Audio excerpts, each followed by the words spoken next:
महाराष्ट्राच्या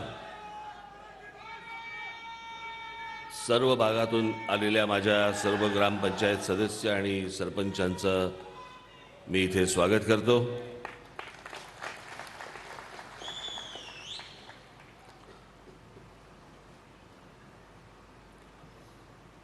मला याला उशीर झाला यापेक्षा मी खरं तर येऊच शकत नव्हतो। मला थोडंसं कालपासूनच थोडं संध्याकाळपासून थोडं फिवरिश वाटत होतं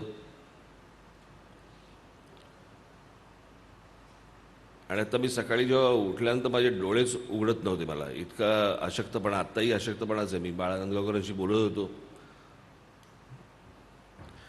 मी म्हटलं पण तुम्ही इतक्या लांबून आलेला आहात, तुमचं दर्शन घेतल्याशिवाय मुंबईला परतणार नाही। म्हणून मी एक 5-10 मिनिटं तुमच्याशी बोलायला आलोय। बाकी सर्व मला असं वाटतं अनिल शिदोरे आहेत, राजू उंबरकर, आमचे अनेक लोकांनी तुम्हाला मार्गदर्शन केलं असेल। तुम्ही ज्या भागात राहता त्या भागात तुम्हाला काय केलं पाहिजे आणि काय करायला नाही पाहिजे हे काही सांगायची आवश्यकता नाही। अनेक गोष्टी तुम्हाला स्वानुभवातनं पण समजतील, अनुभवातनं पण समजतील।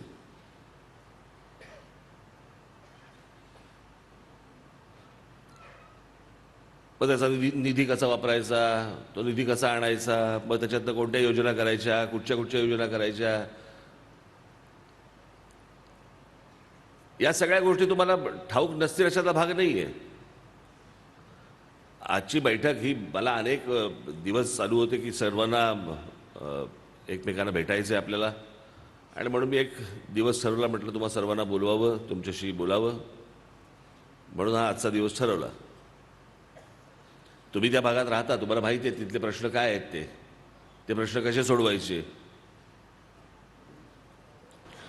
आणि मला असं वाटतं एका राजकीय पहिल्या टप्प्यावरती आज तुम्ही पहिल्यांदा पाऊल ठेवलेलं आहे, त्याबद्दल तुमचं सर्वांचं मी मनपूर्वक अभिनंदन करतो। आज ग्रामपंचायती आहेत, उद्या जिल्हा परिषदा असतील, करत करत उद्या तुम्ही आमदार व्हाल, खासदार व्हाल। म्हणून लगेच आत्तापासून स्वप्न बघू नका।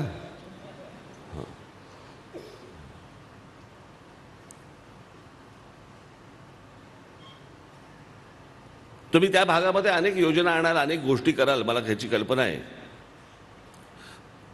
अनेकांनी तुम्हाला अनेक विविध सूचना पण केल्या असतील। मला एकच सूचना करायची तुम्हाला, एकच, दुसरी काही सूचना करायची नाही आहे। बाकी तुम्ही सर्व हुशार आहात, प्रामाणिक आहात, लोकांचे प्रश्न सोडवण्यासाठी उत्सुक आहात, इच्छुक आहात। मला तुम्हाला फक्त एवढंच सांगायचं आहे, गाव स्वच्छ ठेवा।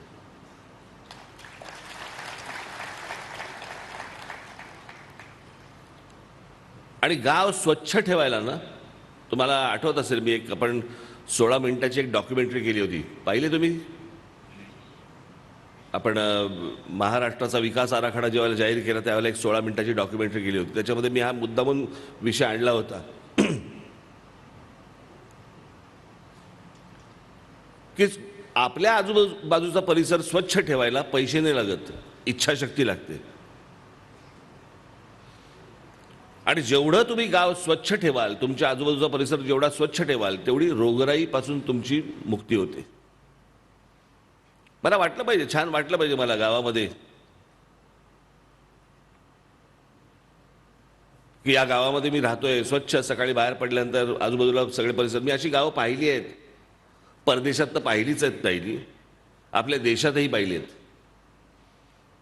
पण आपल्या देशातली अनेक, मी गेले आता किती सक्रिय राजकारणामध्ये, मला 89 सालापासून मी आलो,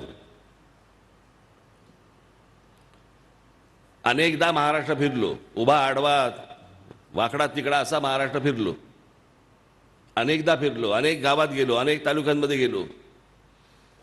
सगळ्या ठिकाणी मला जी काही दुरावस्था जी दिसली ती मला स्वच्छतेवरती दिसली। कुठेतरी काहीतरी सांडपाणी वाहतंय, त्याच्यातनं लहान मुलं फिरतायत, त्यातनं डुकरं पण फिरतायत, कचरा तिकडेच पडलेला आहे। आणि त्या अस्वच्छ वातावरणामुळे तुमचं मन देखील अस्वच्छच व्हायला लागतं।